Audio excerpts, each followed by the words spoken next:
talk about 1976. You get the call, and they're setting up a match between you and Muhammad Ali. Now, tell me, I'm very interested to know, who contacted you initially? Who was the first one? That was Wally Carbo. He called me.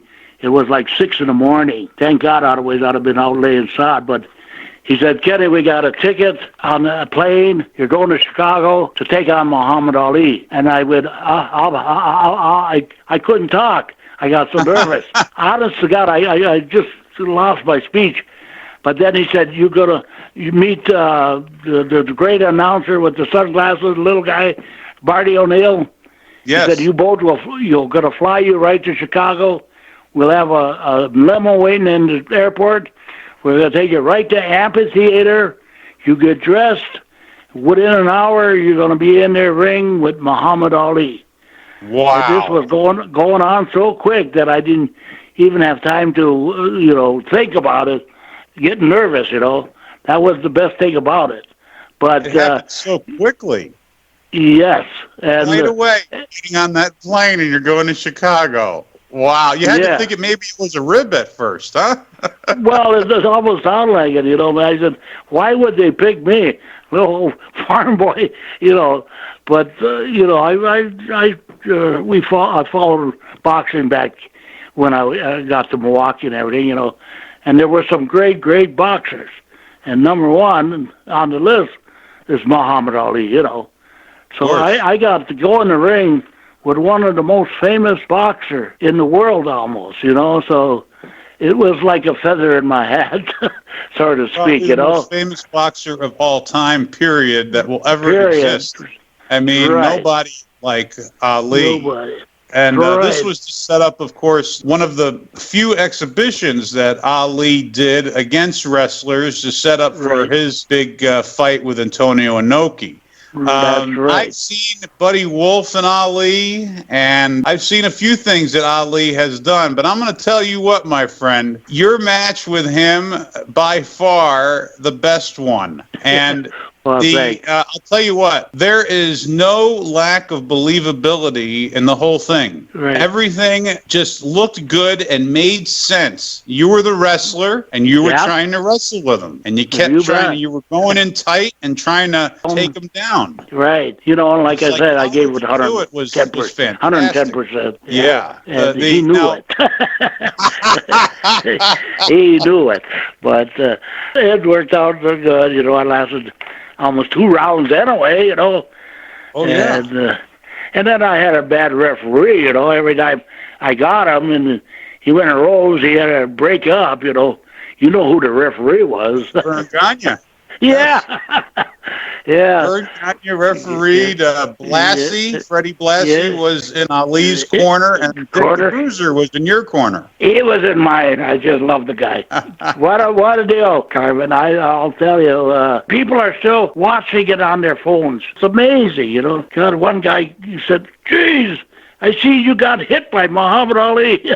He watched it, and I don't even know the guy, but it's just amazing, Carmen. Let me ask you, was there anybody that maybe got in your ear, gave you some advice, about protecting the business in case for some reason, Ali went into business for himself or anything like that? There hasn't back then always be a concern about protecting the business. Yeah. Anything like that?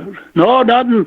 They did bring me into his locker room, but just to meet him and say hi, and go face to face almost, but there was no bad talk like, I'm going to whip you or I'm going to beat you, None of that stuff. I just said, let's go for it, So then right after that, they took me to the ring and brought him to the ring, and it was a nerve. I was nervous all day, but I still gave it 110%. And like you say, that people are still talking about that. They don't even mention, Buddy Wolf and him, but we watched you. We picked it up on our phones, and what a deal, I didn't lay around. It looked like you got caught with like a little rabbit punch he got you with. Yeah. Then he body slammed me even. I said, for crazy, where did he learn that? He's a boxer. But I guess Fred Blassie showed him a few wrestling holds. Yeah. Yeah. Yeah. You know, I before. understand he also trained with the Sheik, too. I heard that. Yeah. Both up in Michigan. At Ali probably. With Farhat. Yeah, he caught you. I just watched it the other day, and he caught you with that same rabbit punch that got Sonny Liston. It looked very yeah. I figured I was just about out, you know, but I figured this is enough. I don't need another punch like that. I don't think I could have got out, but I was. Got to the count of 10, and I was out, but they had to help me in the dressing room and pump some air in me, and then I come to. Right, exactly. Have a brandy and water, you feel like $1 million. You bet.